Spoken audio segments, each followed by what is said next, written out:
you get close to the mic, it's quite quiet. Like that? Yeah, it's just... Is that? I don't think I can't get any closer. I've had a big lunch. I'm exhausted.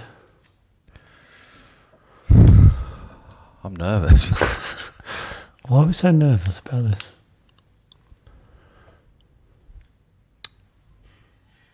Because don't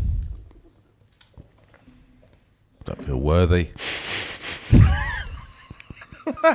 Cool. That's what it boils down to.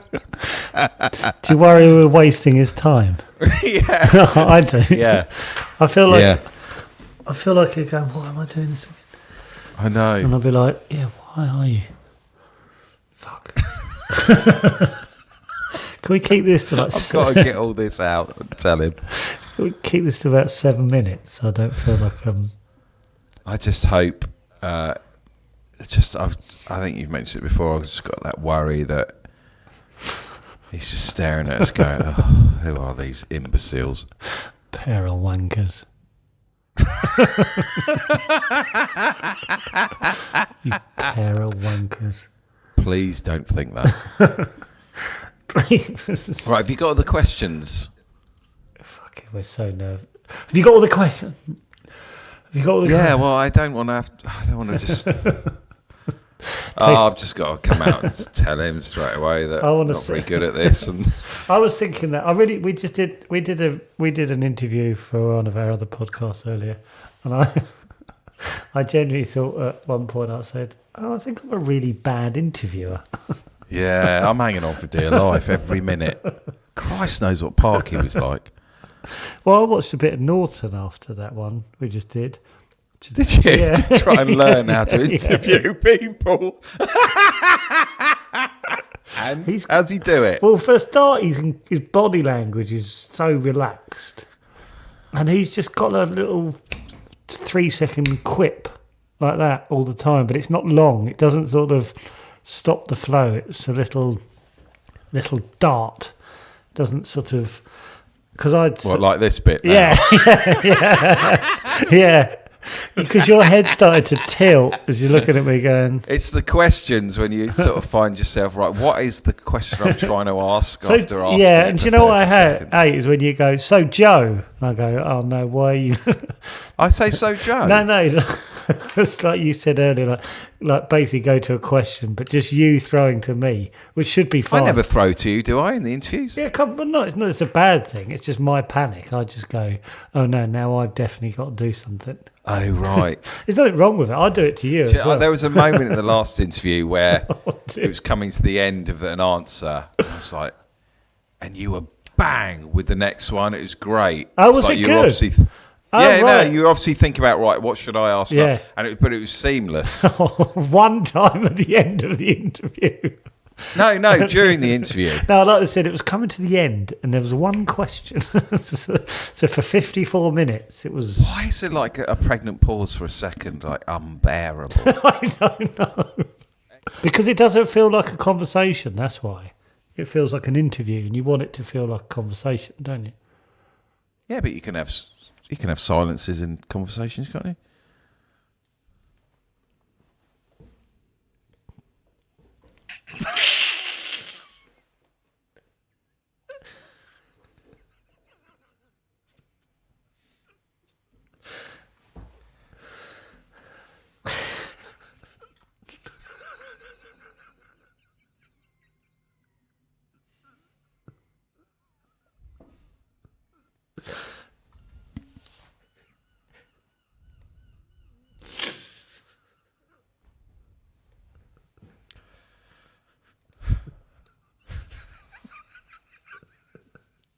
I'm not willing to play this game because I want to sort out these questions. Because you also thought, I know Joe will break. Because I wanted to so badly. I hated even doing that. Yeah. Oh, fucking hell. Right, I want to sort out these questions. These questions are sorted, aren't they? I hope so. I mean, I've just got to make it clear to him that... Does everyone know... Have I mentioned who we're talking to? No. We're talking to Steve Davis. Fucking talking to Steve Davis! Right, Why is he on Chatterbits? Flipping hell. Okay, let's just have a little. God, it's like talking to... I don't know. Steve Who's Davis. it like talking to? Steve Davis. Steve Davis. He's the example you'd say if you were talking to someone else. This is like talking to He's Steve. one of the greatest sportsmen ever. I know. He's got an OBE. Ever. Where's his professional career? Early career. Masters champion, the last... Fucking hell, he's been the world champion. Who's that surreal one-liner comedian? Beginning with M. Oh, Mitch Hedberg. No, the British one. Milton Jones. Yeah. Have you heard his joke about having an OBE and being an Earl? No. Yeah, he's an earlobe.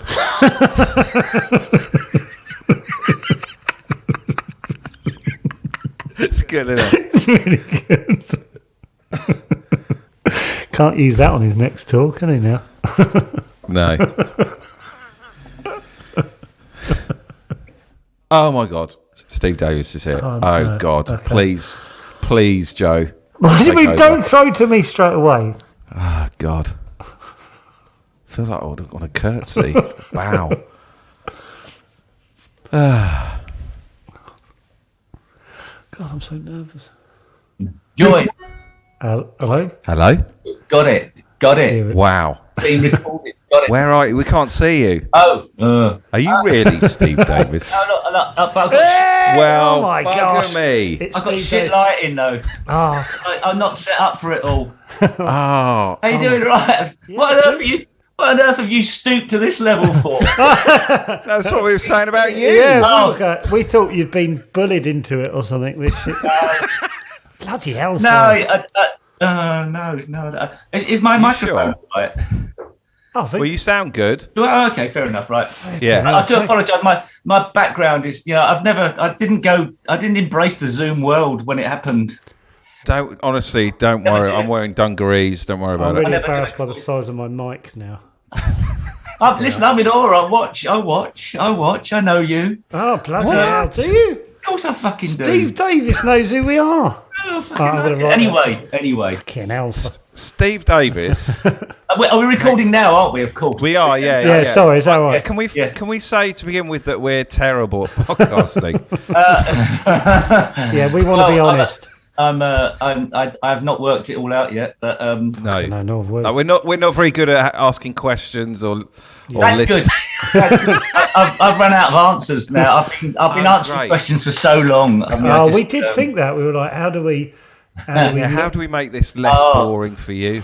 No. Well, I mean, I don't. Do I assume it's off the back of this thing that's just happened in Sheffield or not? What the tournament? this interview? Yeah. No. Because we were on a podcast a few months ago. We were watching The Gods of Snooker, Oh, right. Okay. and we kept talking about it because we love the documentary. Yeah. Yeah, it's good. And then we were just saying, wouldn't it be amazing to get Steve Davis? Because I used to pretend to be you.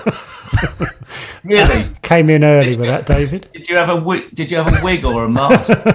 Yeah, I used to go into like Morrison's with a queue, and no, I didn't. Morrison's. Honestly, it's a joy to have you on the podcast. Well. Thank you very much for inviting me. We That's it then. Should we go? Because yeah. Honestly, Yeah. exactly. Just get a quick screen grab and we'll be good. I don't know what to say now. No. I'm drying up. Well, we won't expect you to feel for. At the age of 64, I suppose you're supposed to dry up, aren't you? Are you 64, Steve? Oh, you don't look it. Oh yeah, right. Yeah. What's it like being 64? It's bloody awful. Is it? Oh, it's terrible. No, honestly, I'm 48, and I'm not No. enjoying 40. No, don't do it. I'm trying to work out a way to not bow out gracefully. Right. I mean, just sort of like, maybe that's all the DJing. I'm just going to go out. I'm going to end up like in a puddle in Glastonbury.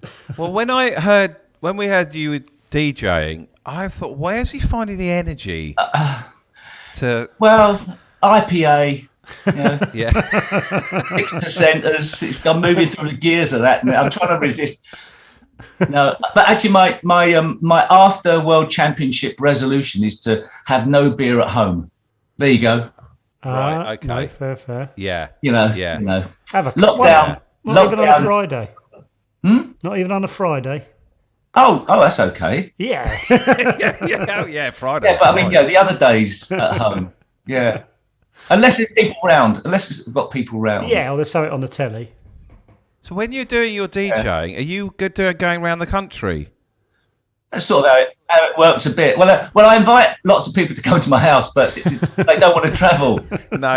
Yeah, so we usually go to them. Yeah, but where do you find the energy? Well, British Rail, Diesel.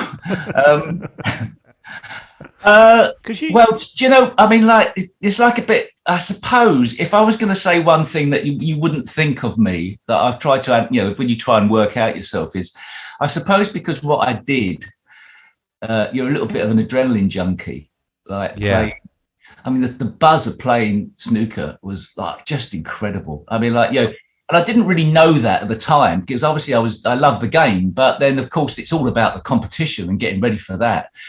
And obviously when that stopped, not that it was a plan to DJ or to do anything like that, but the doors opened bizarrely at the same time. It looked like it was planned. And the next minute I was having a buzz in a completely different way. I mean, our second ever, we DJ'd in the tap room of a brewery called Red Church Brewery in Bethnal Green. It was put on by a friend of ours. And then the next minute was two guys from something called the Block Weekend, which is a really good electronic music festival that was held down in Minehead at Buttons. Yeah. They said, do you want to come and play? We went, well, we don't really play techno, but we'll come and play some stuff. And they went, we don't want you to play techno. There's enough people doing that. We want you to play something, in the pub part, which is a bit, as a foil to it all. So we could do that because we have a cross section of stuff. BBC iPlayer did a little documentary on it. And the next minute, the phone started ringing. What? And our second ever gig was Glastonbury in the Stonebridge bar, which is 500 capacity. And we were totally crapping ourselves. But, and we should have said no, but we did. We went, let's go for it. So we were straight in the deep end. And from then on, the phone started ringing more and more. We went, well, why not? It's a laugh. Yeah. When you said you were crapping yourself, how similar was that to you walking out at the Crucible or something? Similar. Was it a different? Was it really? Same. It's the same butterflies in the stomach. Yeah. Yeah. So and then sort of, the next minute is you're starting to sort of, you learn the profession of trying to do it as well as you can, but you still get the nerves before you go out. So we got off to a flyer. I suppose it didn't hurt that it was a bit of a novelty that I was involved. And how long after had you given up snooker at this point? Yeah, I retired. Yeah, I'd retired sort of 2016, and it was, I think it was the 2016 Glastonbury and the 2016. So you didn't give yourself much time off then? Well, do you know what? I think it's time for a new massive career. Jesus, go on holiday, Steve. No, the last 5 years of my professional career, I'd already retired, but I hadn't actually said it. So I was just basically going through the motions of turning up, getting beat, wishing the guy the best of luck in the next round, and then going home. Well, that is one of our. What happens at that point? Is it the dedication to the game? Because Nah. What is it? What means that you start to get beat? Well, I mean, you slowly fall into pieces from at a certain age. I don't know when that is. And obviously you can push back the tide as Ronnie O'Sullivan is at the age of 46, still fit. So, but I think it does depend on everybody's DNA, their sort of background, when they start to fall to pieces. Pack up, basically. And the thing that probably, it's not physical. You need to really be good at. Your central nervous system needs to be absolutely rock solid. So you can probably push the clock back a bit by really keeping as fit as possible. But somewhere down the line, your arm doesn't do what you want it to do, and then and then somewhere down the line, obviously, you fall over 3 times and your kids put you in a home. So, we're on that. You keep having falls at the cruise. Steve Davis has had another fall. Ronnie's helping him up, bless him. they cover it up really well. It's quite the acoustics at the Crucible are really good, so it doesn't clatter a lot when you do fall. Oh, that's good. It's all quite plush. Yeah. I don't want to see you have a fall, Steve. Nor do I. No. Well, I mean, I'm sure at Glastonbury, and fingers crossed, we get back to doing some festivals again. Yeah, I don't mind falling over at Glastonbury. It's great.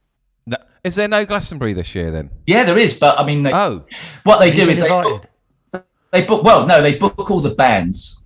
Yeah, and they book all the bands, and then for the main. I think this is how they do it. They book all the bands, and then closer to the date, then they go, well, we need to fill it up with DJs and other little bands, and then perhaps 2 hours before Glastonbury starts, you get a phone call saying, do you want to do it? You got the car packed. They've got absolute, they've got you this, and it's a wonderful thing because of course you do, because it's great fun. It's all, I don't know if have you ever been, because I've never been. It's just, have you? It's something for everybody. It's brilliant. But then there's so many great festivals, so they're all fun to do. But that one's obviously, historically the best. But so when you're DJing, there are times when you're thinking, how have I got here? Yeah, but I used to be that snooker as well, though. But in the heat of the moment, you're just enjoying the music. Yeah. Me and my mate do it together. So Carver's Tarabi, we didn't DJ because we wanted to be DJs. We just love the music, and it's sort of an extension of doing a radio show. So it's been a passion for. Yeah. So our plan is we try to play music that people haven't heard. And get them to dance to stuff they've never heard before, which is quite a tough brief. So where do you find that music then? It's sort of internet legwork, or just the fact, recommendations and stuff, and you stumble upon a track that you've listened for years at home, disregarded it as a listening track, and you go, actually that works as a dance track. Right. It wasn't the one I liked off that album for listening to, but that one works. And so you go back through your sort of catalogue and find things and go, there's another one. So that's how you have musicians send sometimes tracks to you now. Yeah, sometimes nice. But I mean, that was when I was doing a radio show on a local community station in Brentwood called Phoenix FM, and that was happening a fair bit. But the DJs, so we sort of don't pander to. Well, sorry, I got the email. I do apologise. Don't worry. I'm probably buzzing. We don't. If somebody comes up for a request, we haven't got it. We're not tapped into Spotify, and we only play what we want to play. So we're sort of not wedding DJs. We decided maybe we're divorced DJs more. Right. End of the spectrum. But if anybody had told me after I stopped doing my day job that I was going to have so much fun doing something else, just ridiculous. Well, our first question was going to be, are you worried that it's a bit of a cliche going from being a snooker player to a DJ? We were. It's a world of people that are not particularly interested in talking about snooker. So I quite like going there and just talk about music. So what's your fan base of the DJing? Is it all ages? Or do you get a few people that used to come to the Crucible? A couple, but the Venn diagram crossover is very, very. I think perhaps the line's just. There might be a gap, actually, a millimetre, even less than. Someone's come through the wrong door. Maybe, but then what we like is the fact that for the vast, say you're on for 2 hours, and obviously everybody starts to leave after the first 15 minutes. But there won't be everybody. There'll be 2 or 3 people who go, "Wow, I like that one. What's that?" Yeah. And they're the ones. That's the ones that you building feel like an audience. Yeah, they're the ones you do it for. So we start off our DJing sets with a variety of different amounts and end up with 3 people. I haven't told Joe I did some DJing. No, you haven't. When was this? This was in 1994. Previous life? I was just an aimless 19, 20-year-old. You can see it. And with a dream. And I wanted to play. I was playing some Diana Ross. Oh, you went in heavy then? Yeah. But what I did was, I put the track on.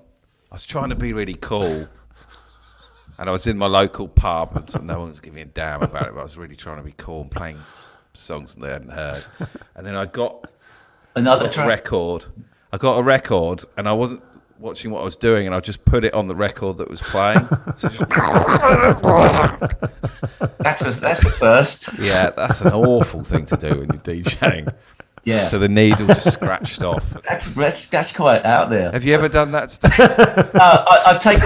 I've stopped the record we're playing. That's awful. Have you? Oh, I mean, it's an advert for not having beer when you're DJing. Yeah, you press the. I mean, you know, CD players, they're pretty fail safe, but there is a button that if you press it, it stops it.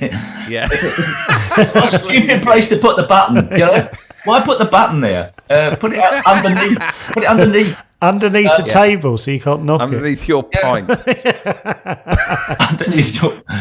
Yeah, so that's the worst thing. I mean, there's nothing quite like the silence and everybody going, oh, like that. That's awful. It must be amazing when you pick a track and everyone's into it. Yeah. Must be great. Yeah, it's really lovely. Yeah, and every now and again when somebody comes up and says, what the bloody hell is this? And also sometimes on occasions, if you play really obscure stuff and somebody comes up to you and says, you've just broke my Shazam. Oh, right. Oh, the app thing. Yeah. Yeah. Doesn't come Has up. broken it as in it hasn't worked? Well, or it is... that track's not. Yeah, not available. Yeah. That's quite nice as well. You know. Yeah. Not that we're trying to be elite, but it's nice when. No. But it's nice that people sort of, you know, if anybody wants to know, you're not trying to keep things secret. What is the type of music then? What's the genre? Oh, no genre really. No, impossible to say. Just across the board stuff, but nothing. But very rarely something that people would know. We throw in a few every now and again that just to sort of, just to keep. Bit of Diana Ross. Yeah. Nothing wrong with Diana Ross. No, I'm not saying Seems to be a disagreement on what one should open one's set with. Any trouble with those Diana Ross records these days, trying to buy them, is there's a lot of damaged records out there. Because they've been snapped over people's knees, I think. Double stack. Oh, I've got a question here, Steve, from someone on Twitter. Oh, where is it? I told you it was rubbish. Oh, yeah, top 3 DJ set essentials. So I'm guessing top 3 tunes, I think. Really? I don't know. Or I don't know. That sounded like a good question to us. We thought that. Yeah, they're 3 tracks. We go. I've got to end with that. We got a favourite that we play quite often, which people very little. A French progressive rock band from the 70s called Vaidorge, and the track Vilna. But don't go down. It's 13 minutes long. Is that to get people to leave? That one is that? Like... Yeah. I don't know. Battles Atlas, maybe. Oh, I know that. I know Battles Atlas. Great track. Yeah, that's a cracker. Fugazi track.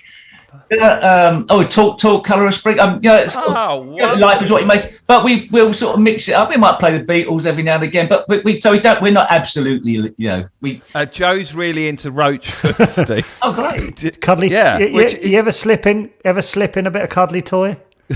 No, but we're open. Well, we're open. We're open to offers. You can't know everything. Play Cuddly Toy, please. Okay, I will. Do you take requests? Play Cuddly Toy again, please. I played it twice at my wedding. Once as we left the church, and one as our first dance. So, right. Have you considered other songs? Other songs? No. Absolutely. I've been requesting to meet Roachford for years now, and he just went. My father, when he passed, I sort of retired roughly the same time my father passed away, and it seemed like that was the end of an era for that. So anyway, he had his funeral, and my mother was involved in picking the music for sort of not a particularly Christian burning, but whatever. And so she said, "Well, what did he? What sort? And she said, "Oh, it's like a circle of life, isn't it?" So for somehow.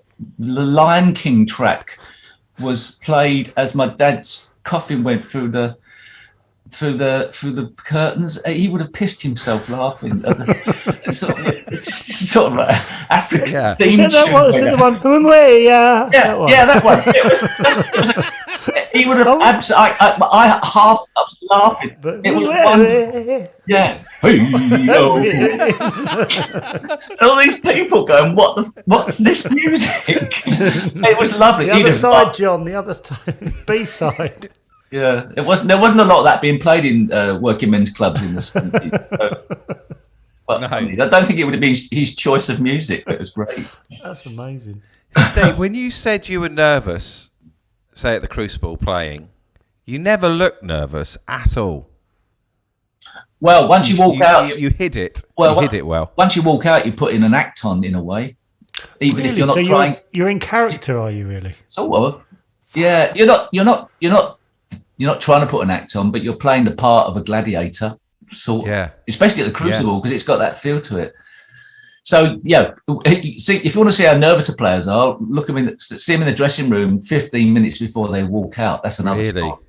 Yeah, I mean, there's been people physically sick, in the toilet, and people running. And then once they go out, then they're on autopilot a bit. It's business as usual. They know how to knock the balls in, so their brain takes care of that and stops them being as nervous. But the bit before, it's like the dentist waiting room, come driving test, come exam, come job interview, mix it up in a blender, and it's awful. Was that? I think you were like 3 or 4 frames in front when you walked out. Because I was going to say, is that what you were good at? You didn't kind of getting rid of the fact there was 20 million people watching. Perhaps, yeah. Although, it's an enjoyable process as well, even though it's a sort of love-hate relationship with it. But maybe also, I was a little bit better than most of the players around at the time, so that helps. How were you? Yeah. How did you get there? Oh God. How did you get to very? Well, because we were talking earlier. Is it like when you're snooker? Obviously, because we growing up, there was a lot of talk about the amount of practice you'd had to do. Do you think you obviously had to have? Did you have to have a certain be a natural, or could you, if you practiced 10 hours a day? No. Don't try it. Don't try it. Stick to the other. Stay in your lane. Really? You've got to have the natural, but even the players that would be like myself or whoever it might be that would consider to be a manufactured robotic player, we are still incredibly blessed with that particular knack of getting a ball in a hole with a stick. Right. That we are naturally gifted. Right. To a weird degree. Right. It's a bit of a freak. So, but not to the level of Ronnie O'Sullivan. But the differences are compared to the rest of the people walking around is still a lot higher up there. So Steve, you saying that Ronnie O'Sullivan would have beaten you at your best? Yeah. Oh yeah. Really? Totally. Yeah. Things move on. But we were anybody who's ever been to the Crucible Theatre for the World Snooker Championship as a player is incredibly talented. But they may hone it in a different direction, so they look more robotic, or they may not be as incredibly talented as the likes of Ronnie O'Sullivan, who is the one-off of incredibly talented people. But we all had the talent, and we chose to maybe go, okay, how do I try to make sure that I get more consistent? So I don't have the ups and downs that is it's a problem in sort of, how are you feeling today? Bosh, I'm not so feeling so good.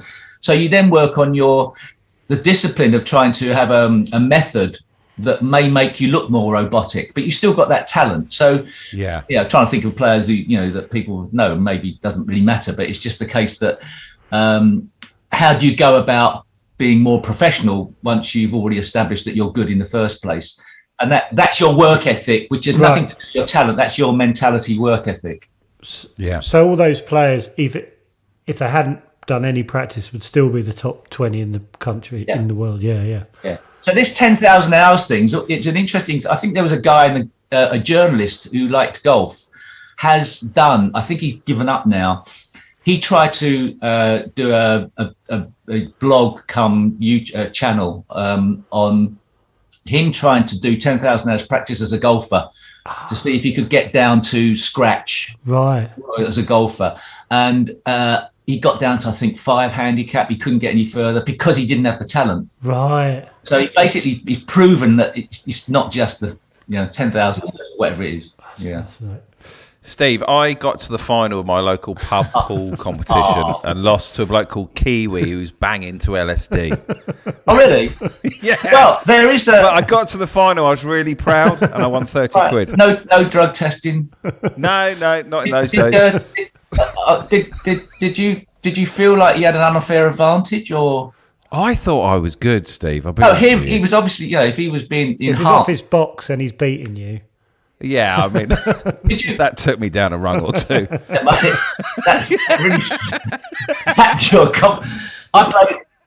I played a guy called Mark Bennett from Wales back in the 80s, and he liked a beer. There was a few players liked a beer back in the day. That's what we loved. Not a lot, but there was a few. And he outplayed me, and I could smell he'd had a beer, right? And it was really debilitating. It was really upsetting. But I did decide that maybe, and this is me and my friend Carver Starabi, we wrote a book called Medical Grade Music, which is about music and what we've done in it, how things have happened that we now DJ together, are in a band as well. And at some stage in that book, I thought, about the drugs in the different worlds. And obviously snooker went down the drug testing road in the 80s to try and get it Olympic ready. So all snooker players from the 80s onwards have been drug tested, But I thought it might be quite fun now that I'm retired to do a YouTube channel where you actually played snooker on a variety of different things to see what it was like. I'm prepared to fund that, Steve. Yeah, thank you. Because I know there is one on putting together flat pack IKEA furniture on a variety of. Oh, this is incredible. I think it would be a great idea. I mean, I know it wouldn't be good because we'll travel to you, set up the cameras, give you the drugs, and leave you for 4 hours. It would be a funny thing. It would just be a funny thing to do because obviously everybody goes, such and such got caught, in the snooker world, and then the headline is drugs cheat. Yeah, as if they're trying to actually improve their like anabolic steroids in the Olympics. Yeah.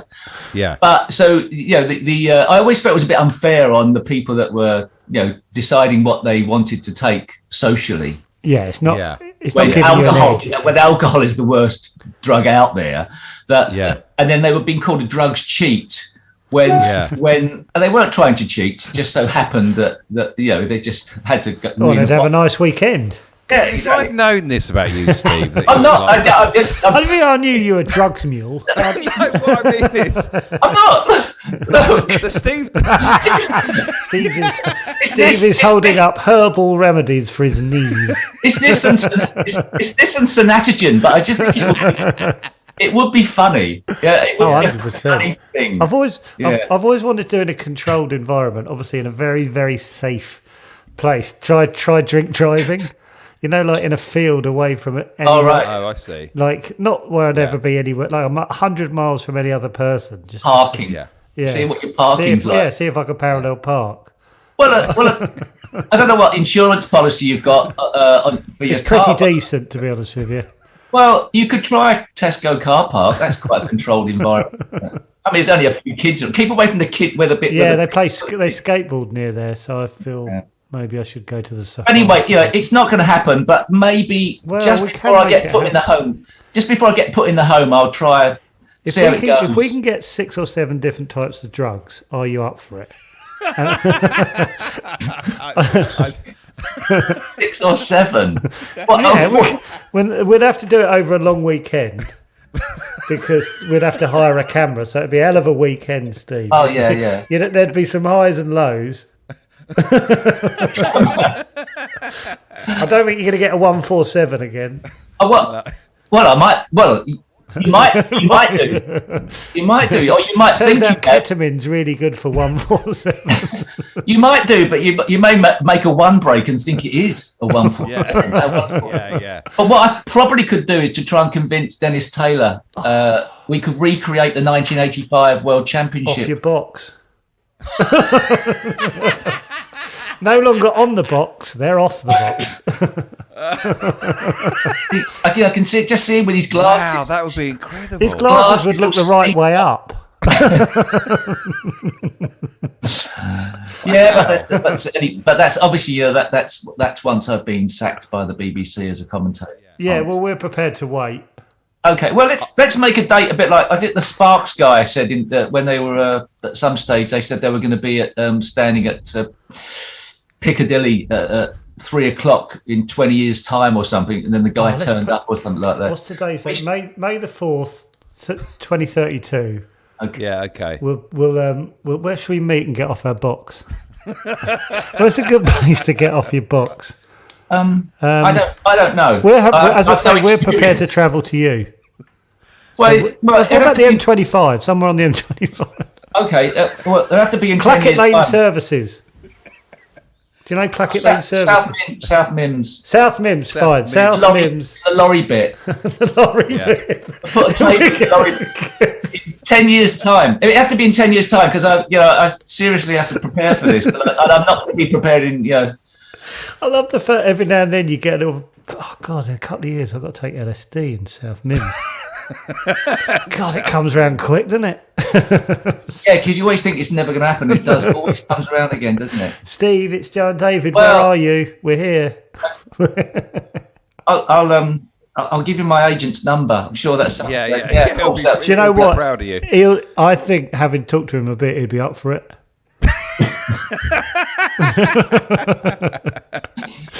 Well, Steve, I've been to watch snooker once at Ali Pali. It was about 4 or 5 years ago, and I turned up a bit late. They were already playing? I don't know, but I had to sort of shuffle to my seat. It's really quiet. Yeah, obviously, I had to shuffle to my seat. One of the memories I have is just really. Obviously, I was never going to do this. I just wanted to shout out like "wankers!" Do you know what I mean? Almost like jumping off a cliff. It was so quiet, and everyone was paying attention and being respectful that I just wanted to break the tension. Did you have that when you were playing that? We get there's always people there's always people who want to shout out. Did you want to shout out, just scream? No. Most of the profanity was said as you walk back to your chair. So that the cameras couldn't pick it up, and the front row sometimes got it, but it wasn't the miking back in the 80s, but they didn't mic everything up. But I think they mic up the seats now, right? And the referees actually get it mic'd up, but it is so quiet in that room, isn't it? Yeah. You must have heard people fart and stuff. Because is that quiet? Yeah, that happens quite often. But I think most people try and hold it in, keep a muffler on it. But there was a well-known player who was 23 stone back in the 80s who used to drink a lot of beer, called Bill Worthing. Canadian. Yeah. And he once leant on the table to put his leg off over the edge to play a shot and farted, and then slipped back off the table. This is at the Crucible. Turned round to the crowd and went, "Who did that?" It sort of lighten the play. It does happen every now and again, but you get a few idiots who want to shout out, want to be the person who shouts out when it's quiet. You get a few of those, but you were close to being that idiot. Well, it was just that it was so sort of tantalising, that silence. Well, because there's very few other situations where there's 300 people in a room and it's dead silent. Yeah, it's bizarre. And also, every now and again, you get the giggle loop. Somebody can't stop giggling. That would be me. That is funny. Yeah, when you're supposed to not, that's the time when that happens. Yeah, but I think. The other thing as well is that if you had Tourette's, I'd feel upset if somebody who loves snooker but did seriously have Tourette's felt that they couldn't go along. Yeah, because nobody would mind, other than the fact that it would probably be funny moments, but I'd feel upset if that person could never go along to see a snooker match just because of that one thing. That's very sweet. Yeah. Maybe they could come to the off the box version where you're so off your head. You that's going to be the tickets sold 10 years. Yeah. Can we put them on pre-sale now? Because we 10 years of sales. We've got 60,000 people turning up at South Mims. it's getting like that for vinyl as it is, so maybe we could do that. Getting early, the first they VIP, they actually can get to have a go on the table before as well. And perhaps you could, Steve. We had loads of questions sent in from listeners. Oh, well. Can we run through? Can we run through some? Can I read my? I really want to read this one. Is it okay? Go on. This is from DJM. Steve got a question right on They Think It's All Over once and was very pleased with himself and replied, "They don't call me Steve for nothing." He found this so funny that my family have used it ever since whenever anyone gets anything right. Not really a question, but I thought he should know. Love, Dan. That was my only input into that. Yeah, it seemed like the thing to say at the time. Yeah, so good. Oh, well, that program had a limited amount of ad-libbing in it. Yeah, those programs are fascinating. Like that's why I like. Would I Lie to You and 8 out of 10 Cats are the two programs that seem on TV to be so much more ad-libbing than the likes of They Think It's All Over, never mind the Buzzcocks, where full well there's a lot of pre-prep done. And then the only bit that's ad-libbing is when the other team interrupt. Yeah. So. Yeah, but I mean, it's good fun to get a word, even get one joke. Have you done with it? Yeah, I loved it. It's so good much fun, isn't it? I did it a couple of months ago, actually. Yeah, so I loved it's it. You just play. It's like Christmas morning, isn't it? You're just playing a game, basically. Yeah, it's just brilliant. And like the fact is, you don't even know what you're going to be lying about. I mean, the parts of it you haven't got a clue. You read it out, and then you realise as you're trying. Totally, yeah. But then I watched Lee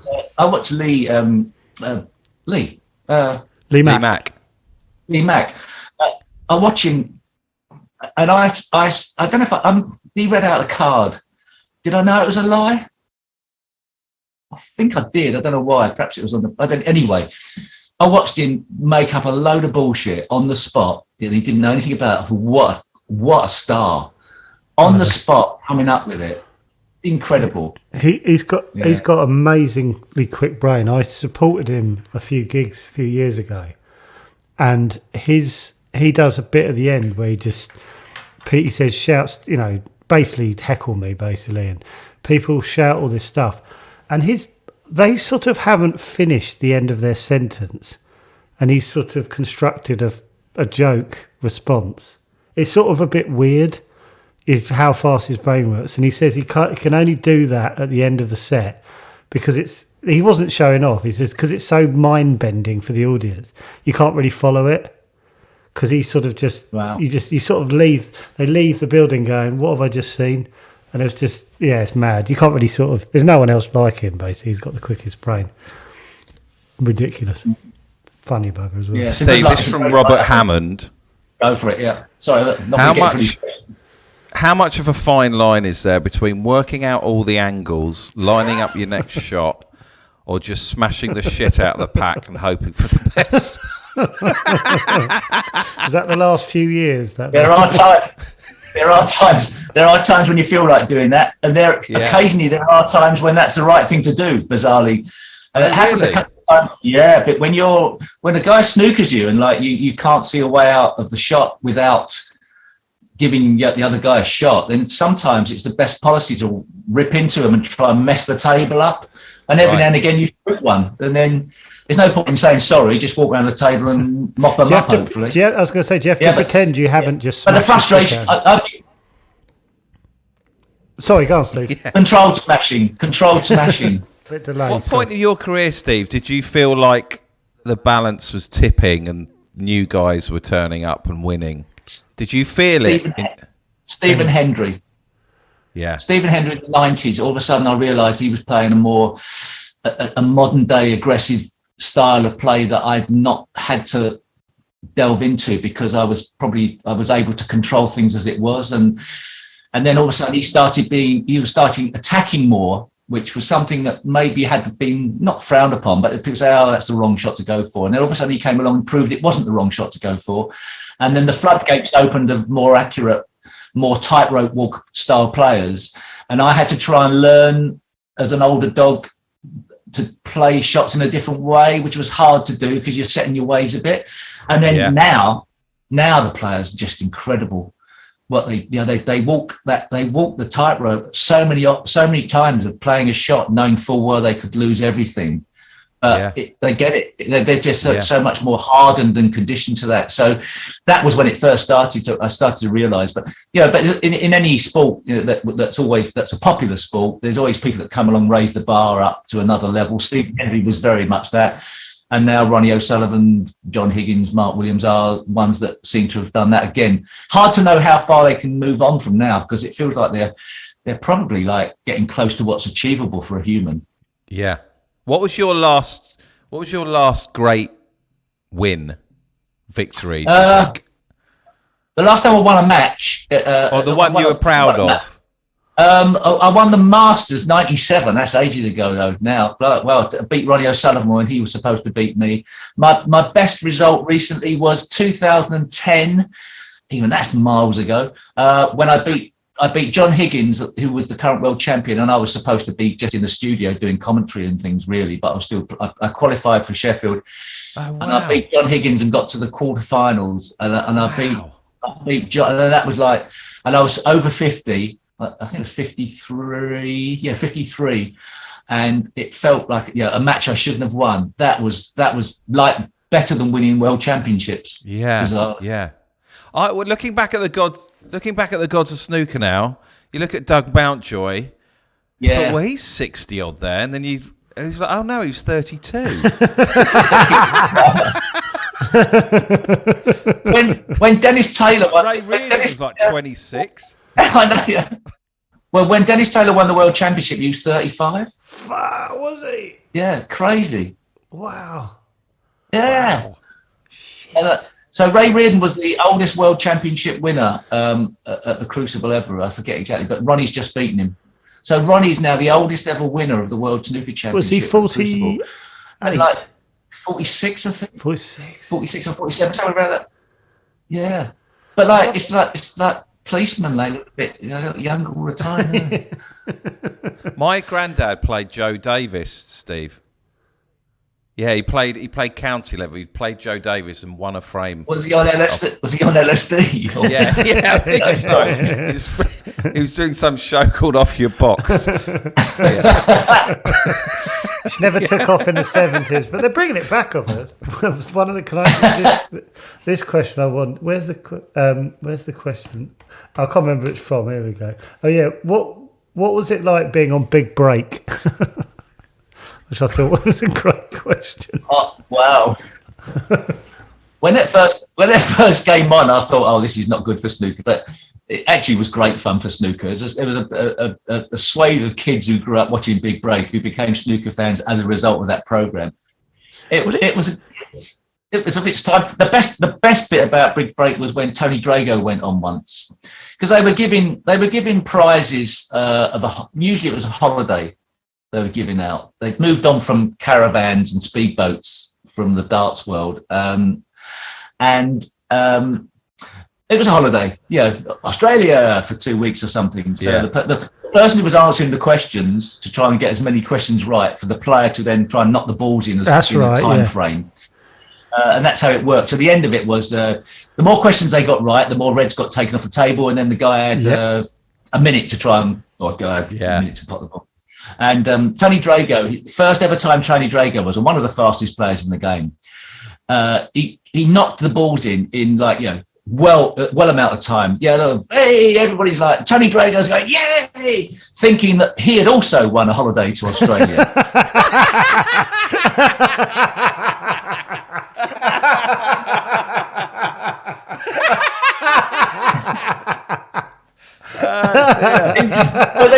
When they just gave him his 100 quid, he was crestfallen. Oh dear! Oh, that's great. That's fucking amazing. Imagine that. Johnny Drago on holiday with a bloke who's won it with him. All right, Tony, fancy going for lunch? I really wish I could have taken the wife. Oh, fucking hell. So, should we sort of give you your time back now, Steve? But you've got an album coming out, haven't you? In June? Yeah, well, I've also things have gone stranger in as much as not only have I sort of been involved DJing, but I've actually sort of stumbled upon a piece of musical equipment called a modular synthesizer, which doesn't require 10,000 hours practice. It's all wires, no keyboard. So I've started to mess around making music. The end result of that is with my two friends, Mike York and Carver's Tarabi, we've also got a band with records out and have played. I've played on a stage playing live music, and we've got great. So even it's another nerve-wracking level. I can't get away from it. I don't know why I'm doing it to myself, but are these all instrumentals? Yeah, mainly instrumental music. Yeah, and so we've got a load of shows coming up in June. I've got to start. Well, we just play improvised music, but we've got we've got an album coming out in June as well. But I don't want to. Yeah, it's that. No, that sell world, it. Sell it. But I remember. Well, it's not for everybody. It's like electronica style music. Sort of maybe if you were into a lot of German 70s stuff, like maybe Tangerine Dream, maybe Pop au Feu, sort of film soundtracky stuff, maybe stuff like that. It's hard to know. Electronica would come under. And we made a first album, which was just by accident, really. And then we went along to the record label, Rocket Recordings, and said, do you fancy this? And they came back, went, actually, even though there's a snooker player in a band, we'll go for it. And then they went, but you will have to do gigs to promote it. And the other two lads went, yeah, of course. And I went, yeah. Then I started realising what that actually meant. So I've been on, and once again, bizarrely, our second ever gig was at Glastonbury in the Crow's Nest, and it's mad. That must be such a lovely feeling. It's incredible. It's better when you come off stage. It's terrible beforehand. That's like the snooker room, dressing room at the Crucible, just as bad. What are you worried about when you go on? That you won't be like welcomed or Well, no, messing it up. Yeah, but we're improvising. But even so, you feel like you might be messing. If it goes wrong or something. That's scary, isn't it? Improvising because you might. Scary, yeah. That's why I do think I'm a bit of a the adrenaline thing. Clearly are. That's insane. Yeah, it must be. Nice, yeah. But you're not coming. You're not playing down in Devon, are you? Falmouth. Oh, are you? Falmouth on somewhere. What about Brighton? Bristol. Yeah, we're at Bristol at Green Door Store. Brilliant. In June, I don't know, it's got the date somewhere. But yeah, with Brighton. Yeah, Brighton's a lovely place to play. Well, where are you playing in Brighton? Yeah, I think it's the Green Door Store. Is that in Brighton? The one underneath. I hope so. Green Door Store, Brighton. Oh yes. It's underneath the railway station. Oh, it's just great venue. On the I know. I never knew what it was called. That. Yeah. Yeah, we're there in sometime in June. We've DJ'd there as well. It's a great place. Yeah, but then, look, listen. There's a lot of music heads in Brighton. It's a great place. Oh, it's music mad down here. Bloody brilliant. Yeah. Well, is there a list of dates we can put? I'll put you on the guest list, but once you're in, we have security to stop people getting out. You lock the door. Yeah. Yeah. Clunk, clunk, clunk. Bed in. Yeah. And the band's called the Utopia Strong. Yeah, the Utopia Strong. Yeah. Don't ask me why. It just it is. Yeah. We'll put your tour dates on our. It's some stuff. Thanks so much for doing this, Steve. Listen, thank you. It's been an absolute pleasure. I'm in awe. I'm sort of on. Hopefully we've had a laugh. Wrong way round. Oh, really? Okay, fair enough. When you listen to the introduction, it's just us going, "Oh God, he's going to hate this." Oh God. Right. I've got to tell you this. We met this morning at 9 and discussed how do we get Steve Davis to like us? I want to come away thinking Steve Davis likes me. How do we make this happen? Well, listen, come, please, if you're around on that date, I don't know I'd love to. Come to Brighton, yeah, we'll have a laugh. I'd love to. I'd love to, Steve. That'd be amazing. I cannot wait. Great. Yeah. Great. I think I'd come to the Bristol. When's the Bristol one, Steve? Oh, without looking them up. I'll have a look. Hold on. Wait a minute. I can tell you. This shouldn't be on the thing because this is Oh, here we go. I've got them here. Brighton's the 30th of June. 30th June and well, there's no Bristol. Bristol's the 16th of June. Oh, it's not on the tour dates on your website. I'm going to come with my wife. I'm bringing my wife as well. Great. Yeah. Really? Brilliant. Yeah. Really? We could be the end of your relationship. If you yeah. We've had our tougher times. Well, Steve, you're looking very nervous. Calm down. You can help us. You can help us drink our rider. Perfect. Yeah. Get stuck in. Here we go. It's a good. Well, the one in Brighton. That's a great. Well, both those places. Strange Brew in Bristol is a great music venue, and Green Door Store is a great music venue, and both have got great beer on. So that's assuming you're a beer drinker. So. Yeah. Thanks, Steve. No, thank you so much, Steve, for doing this. Pleasure. Thanks, Joe. Yeah, pleasure. Really lovely. Thanks for inviting me. Pleasure. Oh, can we ask one other thing? Obviously, all the stuff we talked about, it's not going to go out, is it? No. No, this is for us. We're just gonna play this for our wives. You're a big Charlton fan, aren't you? Oh yeah. Can we be a big Charlton fan? Is that right? No, I'm not. Oh, you're not. No. Oh. When I was 10. Right. Forget it. Are you Leighton Orient? No, I don't particularly. Barry Hearn was chairman of Leighton Orient. He dragged me into it, that world of football. But it's just, for me, I'm with David Mitchell and his advert, the advert, the spoof of the Sky advert. I mean, it's just the never-ending game of football, and they just fall over. I'm not a football. Right, okay. They just fall over to get advantage, you know. Yeah. It's falling over all the time. Yeah. When I stay on their feet. Yeah. Okay, well that's backfired. Yeah. Sorry, we should have ended about 2 minutes ago. My fault. Yeah. All right, well, we will let you go now, Steve. Thanks so much. You don't know how much this means to us. Oh, really? Okay. Well, it's very kind. Thank you very much. No, okay. But keep in touch as well. We sort it out. Yeah. Definitely. Okay. That'd be great. Cheers, Steve. Thanks. Thank you. Take care. Cheers. Cheers. Set up. Bye. Bye.